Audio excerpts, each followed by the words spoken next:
It's that time of year when most triathlons tend to be an open water swim, and some of those will even be an ocean swim as well. And if you've spent the majority of your winter and your spring training in a pool, it can be rather daunting to think about racing open water. Well, earlier this year, we were out in California for the Ironman 70.3 Oceanside, and we caught up with open water swimming expert coach Gerry Rodriguez from Tower 26 to find out how he prepares his athletes for this dramatic change in swimming environment at the start of the season.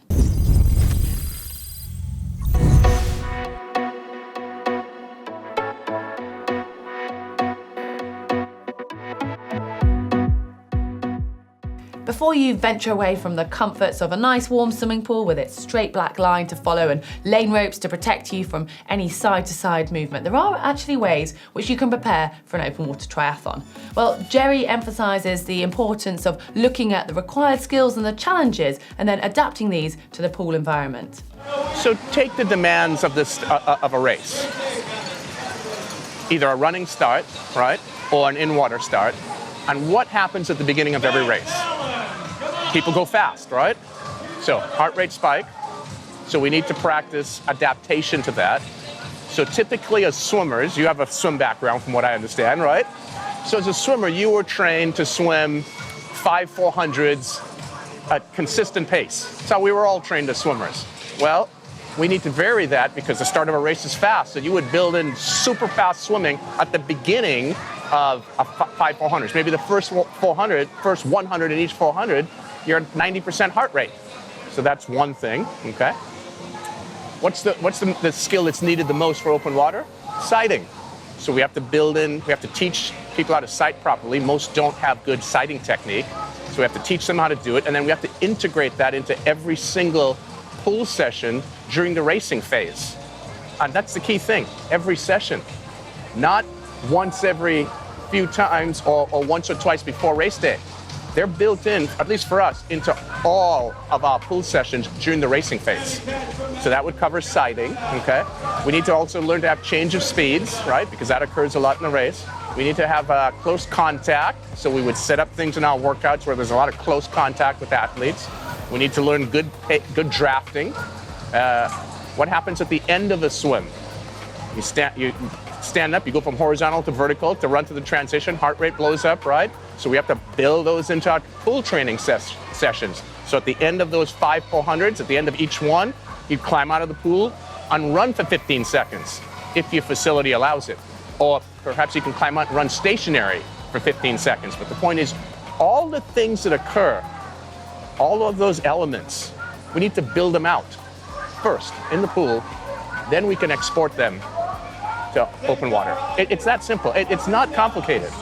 A lot of useful points there, but if you do want some more detail on drafting or sighting in a pool, then you can check out our video, Open Water Swimming Skills to Practice in a Pool, and that can be found in the description below.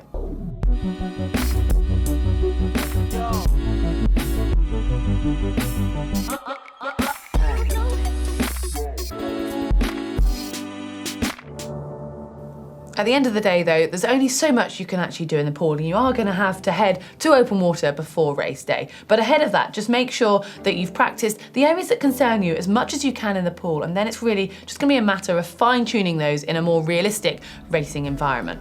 And I know some of us don't necessarily get enough time in open water or as much time as we'd like, so it's really important to make the most of that when you do get there. Well, Gerry has a tried and tested session that he prescribes to all of his athletes.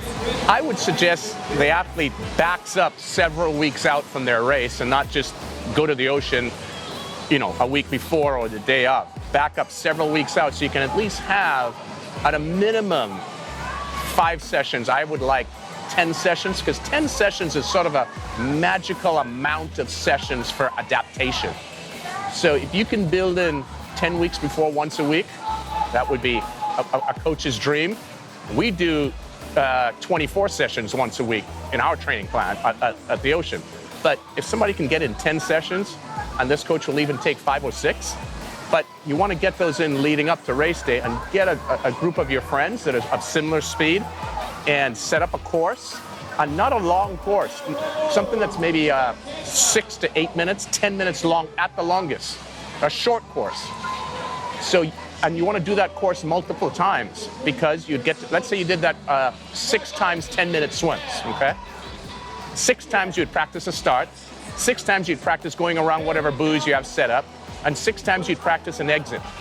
And 6 times you'd practice running back, pretend to the transition area. So you've worked in all of the elements into the course in 10 minutes. If you did that 6 times, you've done a lot of practice. And that's just one session. Then do that 6 to 10 times. This is not difficult stuff. It's all the things that occur on race day, build them into your training session. So point-to-point swims, or 40-minute swims, or 50-minute open water swims, I don't hold those as high-value swims. I think they're actually pretty low-value swims, relative to 6 times 10-minute efforts as how I described them. Swimming in the sea, however, often adds another level of difficulty compared to, say, a river or a lake swim, and we don't often get to practice as much unless you live really close to the coast. And then adding to a sea swim, it usually means you're going to have a beach start and a beach exit. So that's going to involve negotiating some waves. And you want to learn to be able to go through the waves on the way out, but then importantly, make the most of the waves when you're coming back in. And this is something I think it's fair to say that Gerry is rather passionate about. Dolphin dives, what some people like to call them, we just call them dolphining. So you're off the bottom, you're up and you're back down. You have to just sort of learn how to do that sort of porpoising movement. So that's one thing.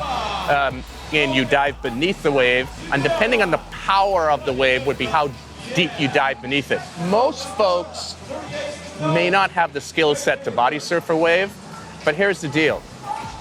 Unless it's massive surf, do your best to try and catch a wave. Even if you get tumbled over, you're going to still end up ahead of if you didn't, or if you continued to swim.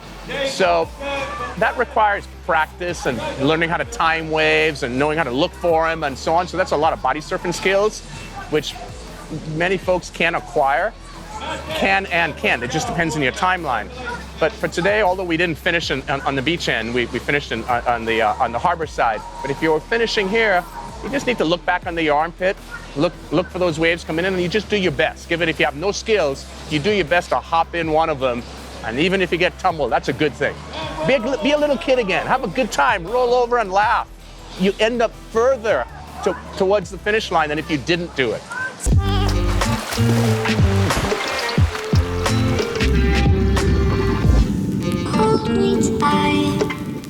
Well, now it really is time to go and practice those open water skills as we're in the thick of race season. So start off in the pool, but as soon as you can, get to open water and just replicate that race day environment. The more you practice, the more relaxed you'll end up being. Hopefully you've enjoyed it. Give us a thumbs up if you have, and hit the globe to make sure you get all of our videos here at GTN. And a video that I mentioned earlier, swimming skills for open water that you can practice in the pool, you can find that one just down here.